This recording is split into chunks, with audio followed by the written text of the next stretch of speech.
Hello everybody, I'm TychoCelchuuu and welcome to a Company of Heroes 2 replay. We have Corporal Shephard playing as the Germans and Golradaer playing as the Soviets? Yes, Soviets. I couldn't tell the building apart from the German one for a moment, but he's the Soviets. This is an auto match game, presumably. So it's always going to be Germans versus Soviets, and Corporal Shephard, I believe, is going his fast tier 1 strategy, what a lot of people like to call tier 2, but I call it tier 1 because Relic has called it tier 1. See? 1, 2, 3. So that means skipping the Grenadiers and the machine guns and going straight up to the PzGrenadiers and the half-tracks and the scout cars. No snipers either, because those are in tier 0. And I don't know what Golradaer is going, but apparently this is supposed to be a good game, one of the only good games posted on coh2.org, the #1 Company of Hero 2 fan site. Please, if you're a very good player, for some reason, then post your replays there, because there's nothing for people to watch, nothing for people to cast. This game seems to not generate good games at a rate comparable to Company of Heroes, but I'm not sure if that's because no one's playing, if the game sucks, a combination of both, probably. We have 2 conscripts out, so nothing surprising there. First engineer went over to get the munitions. This map's kind of funny for the player in the south, because you've got this cutoff point that cuts you off from this whole side of the map, and there's of course one of them over here, but it's a little harder, I think, for the player in the north to get over to this thing. They have to walk, I think, farther. I don't know, it feels like farther.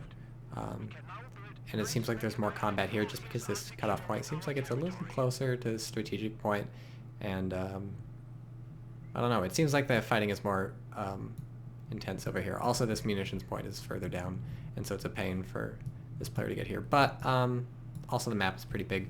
So already we have Pioneers pushed off by the conscripts. Pioneers are never going to win a fight against conscripts unless they get super lucky. Maybe if you're in green cover and the conscripts charge up to you and you get some lucky hits on, then you'll be good. But part of this fast tier 1 strategy for Corporal Shephard means buying 3 Pioneers, right, to cap the map, because you're not going to have any Grenadiers or anything.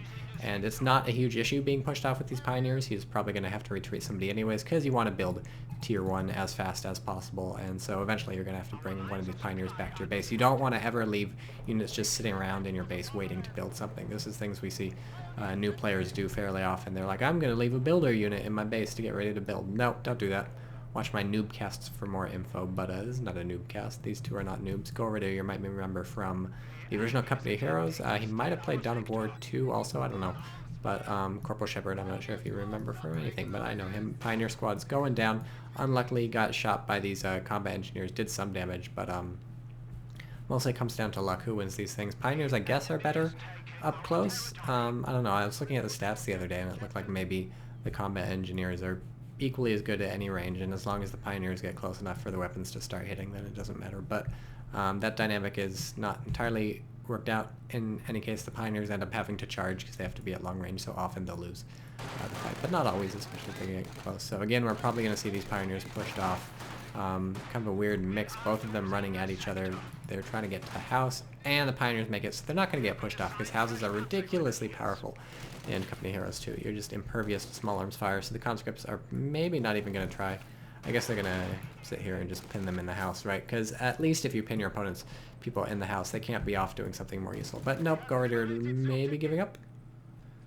I don't know, it's tough to tell. Okay, Golradaer finally decides, no, I'm just going to cap the map. So you see, Soviets have huge map control right now. He's got a hold on both fuel, this fuel, and this fuel. And so now what the Ostherr is going to have to do is, with this fast PzGrenadier they got out from their tier 1, he's going to have to capture as much of the map as possible, basically by pushing off his opponent's infantry, because PzGrenadiers at this point are probably going to win the fights they get in. If we swap over to Golradaer, we can see that he doesn't have Molotovs yet. He does have actually really fast anti-tank grenades. If you find yourself with the manpower to spare to buy these things, then sure, sink 25 fuel into that, because there's not going to be much else you're going to sink the fuel into early on. And if you're planning to get AT grenades, which most Soviets do end up doing, and if you're not going to fast build one of the tiers, then go ahead and drop that fuel into the AT grenades. The only thing is that you might want to go for Molotovs first. If you're going to end up going for Molotovs, you want those before the AT grenades probably, because you're going to want those for to fight. So we see Corporal Shephard using his first PzGrenadier squad, not stopping to capture anything, just used it to push off those conscripts at first. Oh, here's the Pioneers, I was wondering where they went. Just uses it to push off those conscripts at first, And then now he's going for this. Probably going to try and get a cutoff going. I don't know. Maybe he's just hanging out there because he's not sure where to send them. But we have Golradaer setting up a flank on these guys, moving in with 2 conscript squads from here and actually not moving in with these combat engineers. But 2 conscript squads at long range should be able to get some good damage in on these PzGrenadiers and hopefully not take too much. But ouch, going down, down, down. You saw that health bar drop, and then they lost a guy. See, even at this range, the STG-44s aren't bad. Again, it comes down quite a bit to luck. There's not as much differentiation between units at various ranges as there was in Company Heroes, I feel like. I was reading a post on COH2.org, and one of the Relic developers confirmed that the conscripts are no better and no worse at range or up close. Like, there's no benefit to being close with conscripts, like there was with being close with riflemen in the original Company Heroes. And so then someone's like, well, that's dumb, right? Because the original Company Heroes, you had Volksgrenadiers better at long range, riflemen better at close range. So there was always this dance going on, the riflemen trying to get close, Volksgrenadiers trying to stay far away, but of course if the Volksgrenadiers were moving, they'd be less accurate. And so that was a really interesting dance that was going on during the early and the mid game. That seems to be gone from Company Heroes 2, and it's not clear what has been replaced with, although the Relic developer claimed that it was replaced with a new dynamic. He just didn't explain what the dynamic was. So I'm in the dark. I don't know. Right now it just seems like everyone's just running around like fucking chickens with their heads cut off. We do see an AT grenade. Again, Golradaer getting his early AT grenades, going in and getting some good damage on this half-track, so to repair it, Corporal Shephard's going to have to bring his Pioneers off the field, but the idea is that you use this early half-track to reinforce in the field. These PzGrenadiers went down to 3 men, but now they're up to 4, and they're completely forcing these conscripts off, so this just gives them horrendous staying power. They can stick around for, like, the entire history of the world as long as they can reinforce in the field. So that's what this half-track gets you by buying it so fast, and he doesn't want these guys to get killed. They're at low health, and he wants to cap this thing, but no, moving into red cover is dangerous. He's going to pull him out because he needs them to repair the half-track. It's dangerous to have your half-track out here with a damaged engine for so long, because that just makes it more easy for the conscripts to hunt you down. So interesting capping we have going on this entire map. Bit of an oversight from Corporal Shephard not moving those Pioneers quite fast enough, and now that they're running away, they might want to immediately run back to try and keep a hold on this fuel. They can probably force off these conscripts, and they do, so Golradaer making a bad decision to move in on that. Probably should have avoided fighting with those Pioneers, so I guess he can always decide to retreat. And ooh, might lose a squad on this retreat, down to 1 dude. He's in the red cover. Oh, Corporal Shephard needs to reverse. No, bit of a micro fail for there. You cannot shoot behind you like you could in the original Company Heroes. Not sure why they took that out, but that's a thing that you definitely need to be aware of. No more shooting behind you. And so because of that, once the conscripts got behind the PzGrenadiers, they needed to turn around and fight. Instead, they just run past this thing. So this is not the best thing. Corporal Shephard clearly busy doing other stuff. For Golradaer, we have pretty standard conscript spam. In fact, slightly heavier conscript spam than you might expect. He's finally getting up to his tier 3. So nothing, just a straight conscript spam tier 2, tier 3. Pretty common strategy. Not as common as it used to be. This is Inverse's thing, but still not a bad strat, and probably gonna rush for a fast T70 or fast T34, depending on what sort of stuff his opponent gets. The way Corporal Shephard usually plays this is that he, if the opponent's spamming conscript, you get the Flammenwerfer on the half track, and so probably we'll see this upgraded just as soon as he's got the munis for it. In fact, it's already halfway being upgraded. And then if your opponent instead goes for a clown car, then you get a armored car out, a scout car out, and you get a thing on it. So these guys doing really great as the guards and the conscripts run up to them, but then they eat a grenade and they're going to have to get out. That's an unfortunate retreat path for him. Might lose the squad. Might lose the squad. No, he doesn't. I don't know what he's microing right now, but he needs to micro this half-track. The Flammenwerfer either has to start roasting or jetting. The danger with these guys is that they can kill you, right, the guard's rifle. But I think until they get the DP-7, chances are you can just run up and roast them, right, because they're not going to be able to button you, so if things get really bad, you can reverse. The issue is that these conscripts would probably AT grenade him, so he would have to really commit to that fight. Probably wouldn't get out of there, although, well, he wouldn't get out of there if things got hairy, but he'd most likely get out of there alive and roast all those people alive, because unless you got some really lucky hits in from the guard's rifle, this can easily handle a squad and a half of infantry, even if one of them's got AT grenades. So that's how he's using this half-track, though. It looks like it's moving up now, and we have Golradaer, no surprise here, choosing the doctrine that gets you hit the dirt, and PPSHs and also laying some mines. Very good for Soviets to lay mines. Germans have shit for mines, but Soviets have some pretty sweet mines that basically work like the ones in Company Heroes. We have hit the dirt on the conscript squad, going to give him a lot of staying power, but unfortunately he's too clumped up. That grenade does massive damage. I have a feeling being in green cover makes those things hurt more. Hops over the fence. Look at that, badass. And massive damage on the Soviets. Not going to get a squad kill, but that shouldn't be a problem for Corporal Shephard. Now he can move in, do some serious damage. Now putting the Flammenwerfer to use, gets a couple lucky hits. Only one kill though, I guess the other one was the PzGren. And now things are looking really bad for Golradaer. These PzGrens can just run in and destroy everybody. He's not going to be able to fight them off. Does he have DP-20? I guess they're DP-28s, aren't they? Well, it just says DP. I thought they were called DP-27s, but I was looking the other day and it said DP-28. So I guess there were two DPs that were very similar. In any case, he is forced off. Throws an AT grenade, but pays for it with a ton of infantry. Just a ton. Oh, luckily got out of there. So we haven't seen any squad losses. There have been one Pioneer squad killed the entire game. So we've been going for 11 minutes and both players have kept their squads alive. So that's pretty sweet. Golradaer clustered back in his base trying to reinforce everybody. And does he have the healing even? I don't see any healing going on. No healing going on. So that's something he might have wanted to sink some manpower into.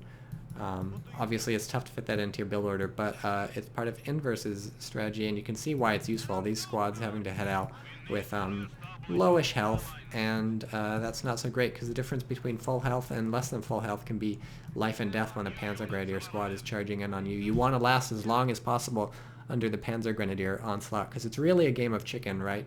They're running at you and running at you and running at you, and they're banking on the fact that once they get close, they can make up for the damage that they took. Probably just hit a mine here.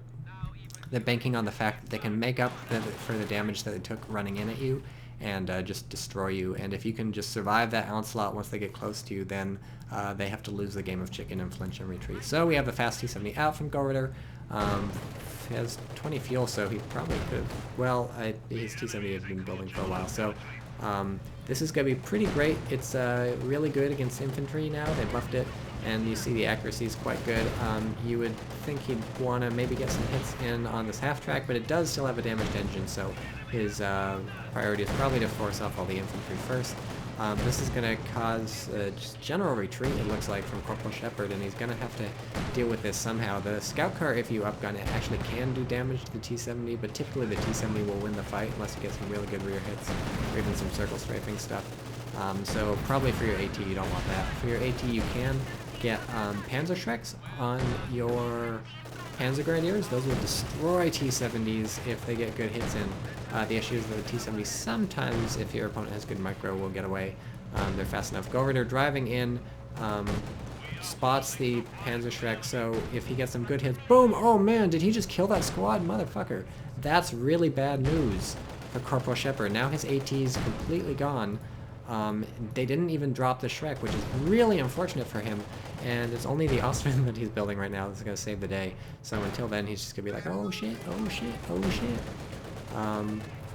Just running around. It's a good thing T-70s can't squish, huh? This thing's like a Greyhound on crack. And it's the Austrian here to save the day. T-70 decides to shoot it, which is bad news. He should probably tell it to shoot this unit right here. If he gets a lucky hit on these guys, he'll take out the squad, whereas with the Austrian, he's not going to kill it. Unfortunately, that's not what Golradaer does. He tries to get out. You're pretty much never going to escape from an Austrian with a T-70, unless you do some tricky stuff with True Sight. It actually doesn't have to be True Sight even, just some tricky stuff with stuff that'll block the Austrians from firing. Unless you do that, you're not going to get your T-70 away. So let's take a look at the skin that he's got on this Austrian. That's like acid trip frog skin. That's great. If you lick that Austrian, you will be tripping balls. Not that I endorse any such behavior. So we have a mine here from the Soviets. Austrian don't care. Austrian gonna smash some stuff. A mine here, right? It's hard to, let me select something else. Then. Yes, a mine here from the Soviets. It's very difficult to tell where mines are in this game. Another way, it's worse than Company Heroes. Ooh, this guy eats a mine, so your sacrifice for the fatherland will not go unnoted. It's lucky that no one was clumped around that thing. And now the question is, how much damage can you do with the Austrian before the AT gun takes it out? The answer, not enough. Although he gets the Austrian out of there, that's pretty good. Ooh, AT gun creams this guy who's got the minesweeper, so he's got to retreat before he can put it to good use. Meanwhile, both players, very good job of skirmishing on both sides of the map. These pioneers trying to hold up The conscripts doing a good job there. These conscripts taking this stuff, these pioneers taking this stuff. So both players are doing a very good job contesting both sides of the map. We're in 15 minutes in, and it's looking a little dicey for Corporal Shephard in terms of VPs, but he can easily come back from this. Golradaer, having lost his T70, is now in a bit of a pickle. He just now has the field for a T34, but even that is going to be a bit of a risky proposition now that an Ostwind's on the field, because an Ostwind actually can kill a T34, bizarrely and interestingly, and everything above the Ostwind in here can kill a T34, although the Stug can easily be circle strafed. But it's very unlikely that Corporal Shephard's going to go down to a Stug, having already bought an Ostwind. Once you buy an Ostwind, it's like, well, I'm probably going to get Panzer IVs and Ostwinds from here on out. That's what you want. The only reason really to get a Stug rather than an Ostwind or something is to get it earlier, or in some certain specialized cases when you're not looking to get flanked or something. But this map is a very easy map to sort of drive around and flank enemy units and circle strafe and stuff. So if Golradaer pops out a T34 from this building, which Corporal Shephard knows he has because he's seen the T70, then the Stug is not going to happen. So probably I would not get a Stug as Corporal Shephard, and probably Golradaer is thinking that Corporal Shephard is not going to get a Stug. He still kept his half. This is a new half. No, this is an old half track. He's kept his half track alive the whole time, which is pretty impressive considering guards rifle around the field in one misstep.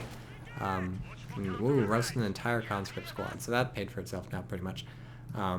This is the part of the game where Golradaer does not want to be dumping manpower into replacing conscript squads. So that was the first loss, aside from the T70, I think, that Golradaer has had.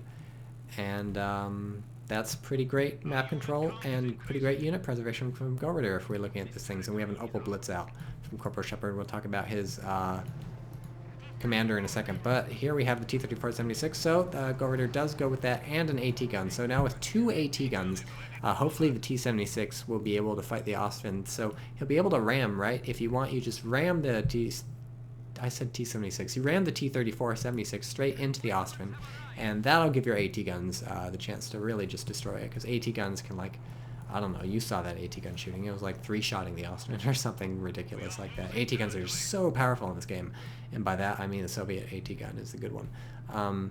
So that's a good use of the T-34, right? If you look at the costs, the T-34 is 240 and 95, whereas the Ostwind is 320 and 115. So it's cost effective to ram them in. And even if you lose the T-34, right, it's cost effective to ram the Ostwind and take it out with your AT guns. But chances are you're not going to lose the T-34. But he really, loses another conscript squad, so that's really bad. If he buys himself a half-track with it, it won't be so bad. But this is the other thing that Golradaer can do with his T-34, right? Send it to parts of the map where the Ostwind isn't, and use it to force off enemy light vehicles and enemy infantry. But now he's going to hit the Ostwind, so the chances... Whoa, look at that! What the motherfucker? You just sliding around the slide. So, Golradaer has this choice now. Does he try and finish off the half-track? Yes, he tries to finish off the half-track. Ostwind doing terribly against the T-34 for some reason. Main gun now it's out of control. That's really weird. I guess the whole machine gun did that. Ostwind finally getting some damage in on the T-34, and here we go. This is the Ostwind I know and love, right? We look at the health bar. The Ostwind is basically a little better than the T-34, having shot at it for a while. So, yeah, they're more or less evenly matched. Usually the Ostwind ends up winning. If we can hit them back, we have Blitzkrieg tactics. It just lets these things zoom around, so he's trying to catch T-34. Might be a bad idea if Golradaer turns around and rams him, but this is a tough one. They both have people on hand to repair. In that case, the Ostwind is probably going to take out the engineers faster than the T-34 takes out the pioneers. And the thing is, the Ostwind shoots so fast, it's like no trouble for Golradaer just to have a barrage or two on the infantry and then shoot the T-34. He can even like split it half and half.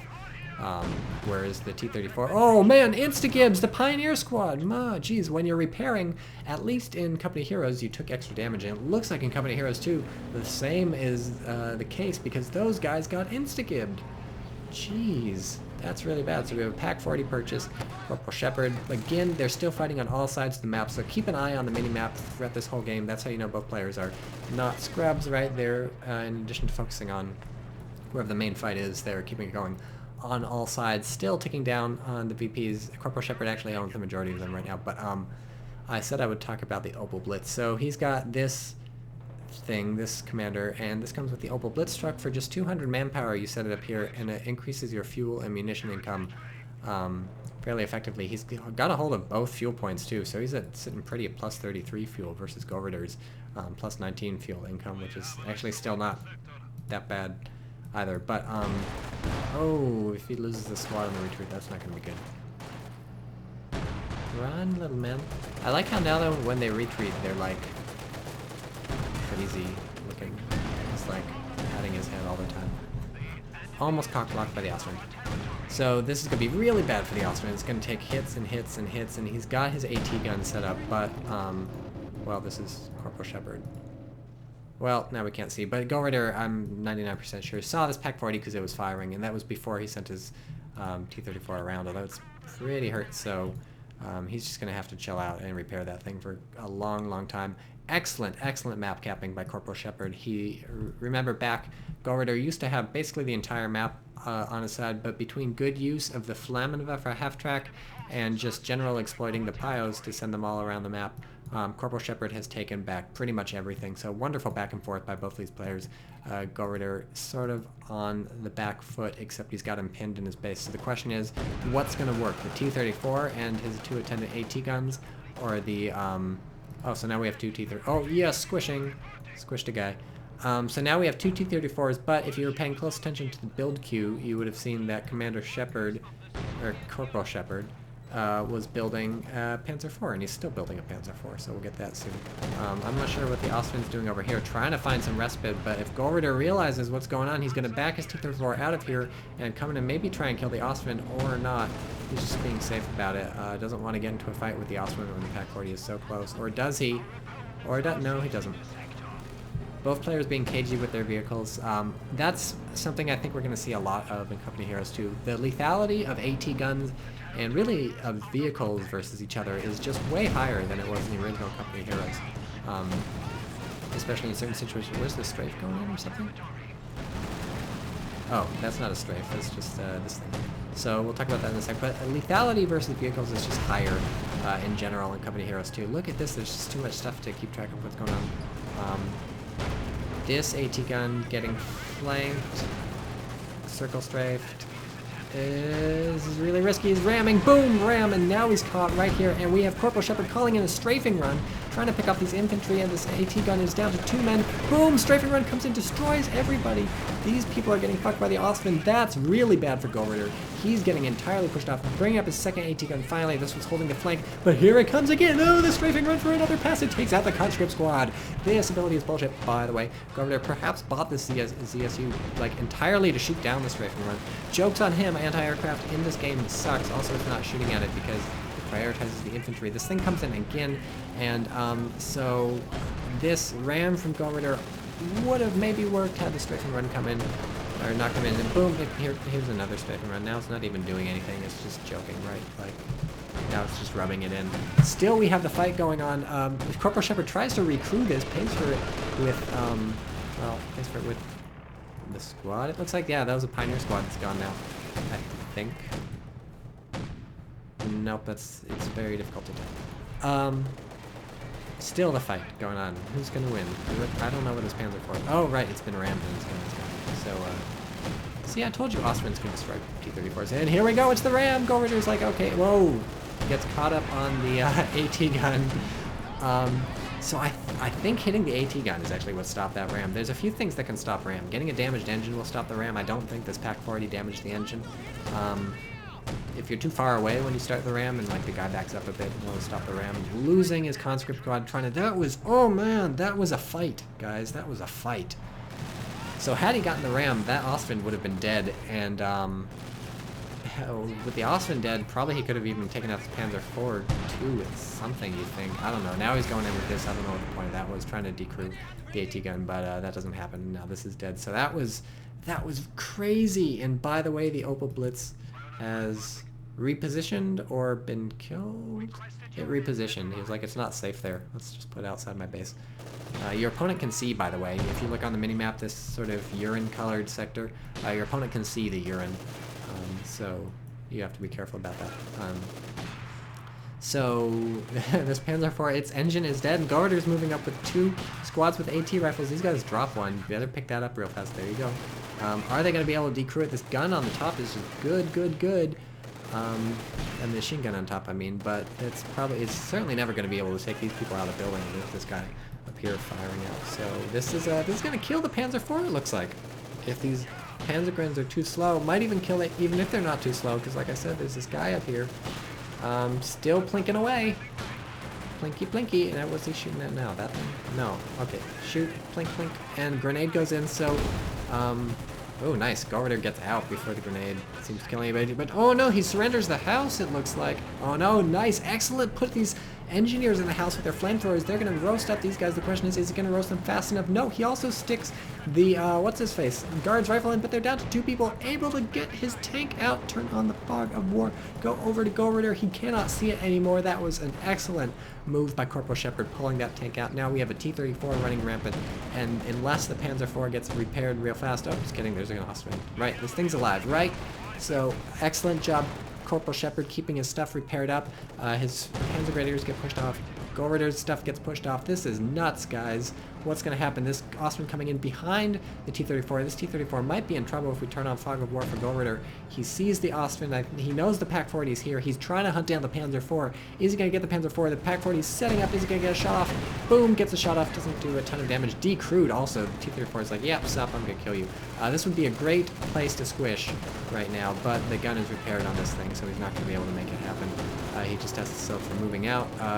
Corporal Shephard uses his blitzkrieg thing to try and block the T-34. I don't know, but it was very confusing as to which way Golradaer was trying to get out. Corporal Shephard was trying to predict and he couldn't do it. He's just going to have to settle for chasing it down. His butt is showing to the T-34, so he could get in a good hit, and of course it doesn't even penetrate. T-34 sucks versus the Vet 2 Austrian, and might lose his T-34 here. Let's turn off his Fog of War.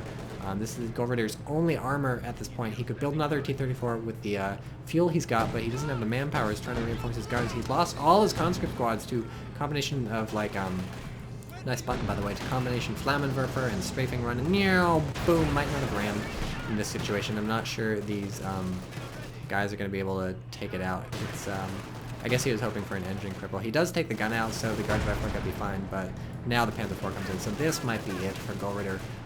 Out of all of his tanks, not able to take out the Austrian. The Panzer IV is still alive, not going to be able to take that out.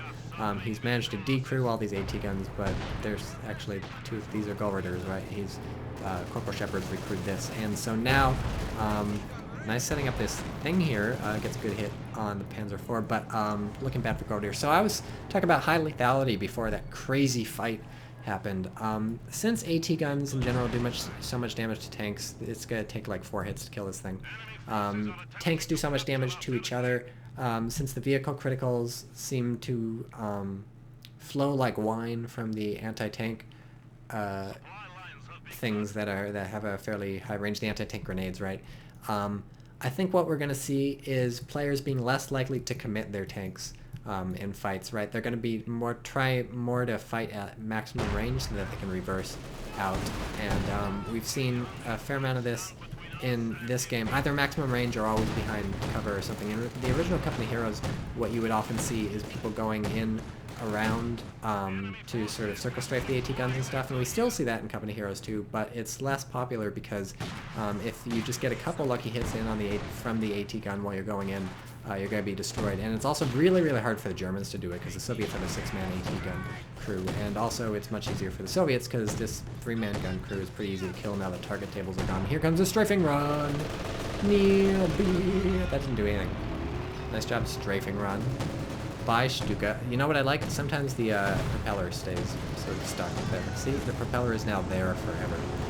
Here comes the Stuka again. No, didn't even strafe that time. That's weird. So this is a funny engine critical. I'm not sure if you have even seen that before. I think that's a temporarily damaged engine. I think you get that for like running over fires and stuff. I guess they put a new icon in there. That's funny. But yeah, Golradaer, we see the T-34. It's good at a lot of stuff. Head-on fights is not so great. The strafe comes in. That didn't do jack shit. Strafes are very hit and miss. Explosives are very hit and miss. This house is going to collapse. Corporal Shephard's thing is in there. No, Golradaer. Right, that's right. This house is going to collapse. Golradaer's going to lose his people. Oh, get him out. Get him out. Everything's hit and miss in Company Heroes 2. It comes down to luck so much. Oh well, this house is fucked up. How are you still... Well, I guess it's got 2 walls. That's pretty good. I'm still confused as to how it's standing up. I guess it's a load-bearing chimney, right? And that door is doing really well, too. Impervious to damage. The rest of your house gets fucked up, but the door is fine. Let's look at the, is the door okay here? This doesn't even have a door.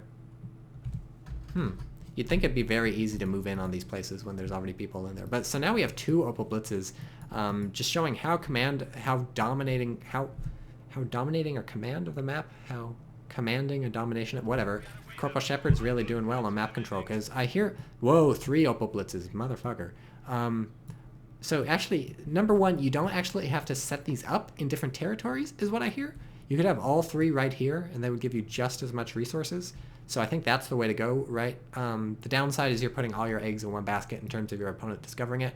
But the upside is that it's less likely that your opponent's going to discover it in some... Because like I said, Golradaer can see the urine on the map, so he knows all 3 of these sectors, once he gets close enough at least. He knows all 3 of these sectors have trucks in there, so he just has to hunt them down. So really what you want to do is put all 3 in like one sector, but like in different places. So that is very hard for your opponent to know there's more than one until they kill one. So I've heard some people say these Opal Blitzes are overpowered. Certainly, well, let's swap over to Corporal Shephard. Certainly 38 fuel income is pretty sweet. But if just for holding 1 fuel point too. But I don't know, in a 1v1 you don't usually see the Opal Blitzes come out unless you've got really good map control. Or what happens is they come out, but your opponent comes and kills them. Nice grenade there. Boom!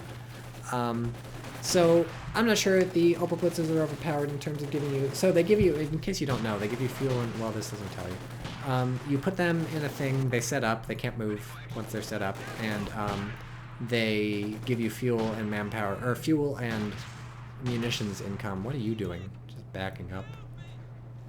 They give you fuel and munitions income periodically. That's not... No, what am I saying? No, it doesn't show up down here. I'm an idiot. Please don't look down here. I'm 99% sure the Opal Blitz, when you set it up, does not show up down here. It's just if you stare at them for like 20 minutes, which we're going to do now. There you go. 1 fuel and 2 munitions every, I don't know, minute. 45 seconds, God knows. But yeah, so that's what they do. Golradaer now trying to come back with his T-34s, but I think he's pretty much in trouble. Actually, if we look at the VPs, both are down to 100, so if Golradaer can pull some silly stuff with the VPs and with his AT guns, then things will be good. Corporal Shephard, though, pretty commanding lead in terms of unit preservation. He's managed to wipe out those conscripts early on. Well, not early on, but managing to wipe out those conscript squads is making a big difference in terms of Golradaer's map control. Without map control, you don't have the resources. Without the resources, you can't really come back. And so, good job, Corporal Shephard, taking out those units. This was really good unit preservation from both sides we saw for quite a while, and that's what made the thing so pitched. Also, of course, we had this huge fight here where Corporal Shephard came out on top, saved both his Ostman and his Panzer IV, but really that's just unit preservation with the bigger things. So the lesson from this fight is unit preservation trumps... Where's that piece of wood? That's the screen. Unit preservation trumps almost everything in Company Heroes 2, or at the very least it's super important. Golradaer might even lose this squad if he doesn't retreat, but preserve your units and they will pay for it in spades. They'll give you veterancy, which is what made this Ostwind really unkillable the second time that T-34, or second time a T-34 tried to take it out. It gives you veterancy in terms of new abilities on your units. If we go over to Corporal Shephard, we see his PaK-40 can now target a weak point to stun enemy crew, so I guess that's what caused the little weird critical on the thing. And we see this Blitzkrieg ability, and over here, what do these guys have? These guys have the, it's not the barrage ability, no, it's tracking. You can see infantry through the fog of war, and then use your barrage ability on them. So veterancy will get you new abilities, it will get you survivability, make it easier to preserve your people, and really though, what preserving your units gets you is map control. And Golradaer bravely trying to fight back, got this fuel at some point, but really it was not being able to be enough places on the map at enough times that gave Corporal Shephard the resources that it took for him to overwhelm the Russians. There's the IL-2 flying in. This is Golradaer strafing. Well, these are both players strafing, actually. They're both strafing each other, both planes coming in. Pew, pew, pew, pew, pew. So this is, I think, a lesson in the importance of map control. We also saw some pretty sweet micro from both players in some cases. There's just strafing. This is a mess. It's nuts. The chaos of war. And that's fast tier 2 for you. You might say, well, why'd Golradaer keep going for those T-34s, right? They clearly weren't working against the Ostwind and then against the Panzer IV, but he almost made them work, right? He almost got the Ostwind with the ramming, or he almost got the T-34 with the ramming, or maybe he almost got both, in conjunction with the ZIS-2s and the Guards Rifles, which the Guards Rifles also almost killed the Panzer IV, in conjunction with the other AT, and especially in conjunction with the anti-tank grenades. The Soviets can definitely make T-34s work. They're just cheaper than all the German stuff, so they're cheap, they're fast, and you can do a lot with them, so I don't think you need to go up to Su-85s as long as you make sure to invest in the AT and stuff. But, you know, that would be another option, right? Once Golradaer wasn't making the T-34s work, then hop right up to Tier 4, start pumping out those Su-85s. So that was a really exciting match. I hope you all enjoyed it. And I will see you next time there's a replay worth shoutcasting on coh2.org, which is entirely dependent on the players. I guess that'll be at least this weekend with the sweet tournament coming up. So, bye, everybody.